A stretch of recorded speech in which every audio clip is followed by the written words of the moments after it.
Olá! Hoje vamos mergulhar fundo em Hábitos Atômicos do James Clear. A premissa central é, na verdade, bem simples, mas, nossa, muito poderosa.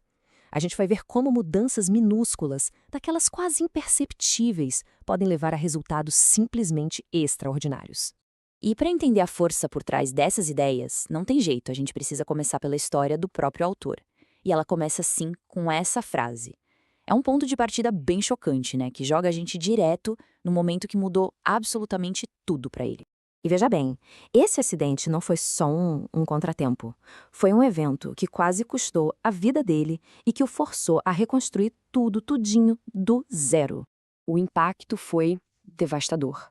Não foi um acidente pequeno, não. A gente está falando de múltiplas fraturas no crânio, um olho deslocado e, o mais assustador de tudo, uma parada respiratória que acabou levando a um coma induzido. A situação era crítica ao extremo. A recuperação, como se pode imaginar, foi um caminho bem longo e difícil. Foram meses de fisioterapia, problemas de visão que não iam embora e a dor de se sentir derrotado. O retorno ao esporte que ele tanto amava foi marcado pela humilhação de ser rebaixado para o time júnior. Era um lembrete diário do quanto ele tinha perdido. Mas foi exatamente nesse ponto, no fundo do poço, que a virada de jogo começou. E a filosofia central do livro nasceu ali, sabe? Não de uma grande epifania, mas de pequenas e consistentes ações. Em vez de tentar uma grande virada de uma vez só, o Clear focou em coisas que ele podia controlar. Hábitos minúsculos mesmo, como ir para a cama cedo, manter o quarto organizado. Eram ações pequenas, mas que devolveram para ele um senso de ordem e de confiança no meio daquele caos todo. Isso ilustra o ponto principal de uma forma brilhante. Essas pequenas rotinas praticadas dia após dia foram se somando. No final, ele não só se recuperou, como foi nomeado o principal atleta masculino da universidade e ainda entrou para a equipe acadêmica All-America da ESPN. Incrível, né? Agora vamos sair um pouco da história pessoal e entrar no princípio universal que tornou tudo isso possível. É aqui que a matemática por trás dos hábitos atômicos fica fascinante de verdade. O mais legal de ver nesse gráfico é exatamente esse efeito composto. Melhorar só 1% parece nada, né? Mas a trajetória disso ao longo de um ano é exponencial.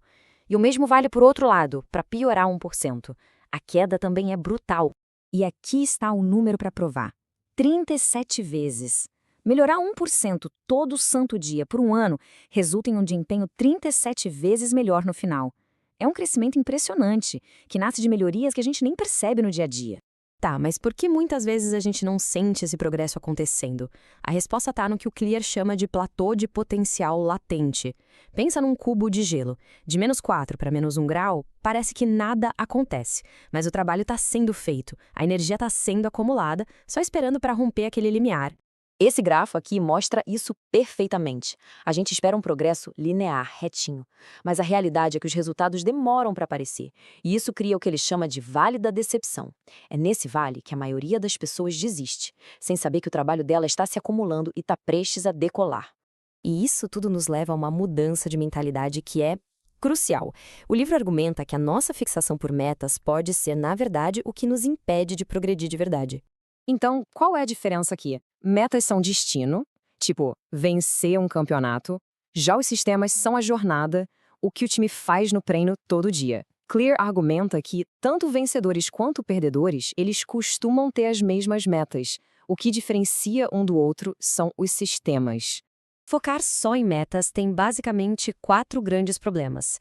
Primeiro, não é isso que diferencia os vencedores. Segundo, atingir uma meta é algo pontual, não é uma mudança que dura. Terceiro, a felicidade fica condicionada a um resultado futuro. E quarto, pode levar ao famoso efeito ioiô, onde todo o progresso se perde logo depois. E essa citação resume tudo de forma perfeita. O ponto principal é que a consistência do processo supera e muito a ambição do objetivo. É a qualidade dos sistemas que determina o progresso no longo prazo. Agora, vamos para a camada mais funda e mais poderosa da mudança de comportamento. Não é sobre o que se faz, mas sobre quem se é. Imagina a mudança como se fosse uma cebola, com 3 camadas. A camada de fora são os resultados, o que se consegue. A do meio são os processos, o que se faz. E o núcleo, a parte mais profunda, é a identidade, aquilo em que se acredita. O erro que muita gente comete é começar de fora para dentro. focar no resultado que se quer e, a partir daí, tentar mudar o que se faz. Mas a abordagem que funciona, que é sustentável, é o contrário, de dentro para fora. Decidir primeiro quem se quer ser e deixar que essa identidade guie as ações. Então, o ponto fundamental é este.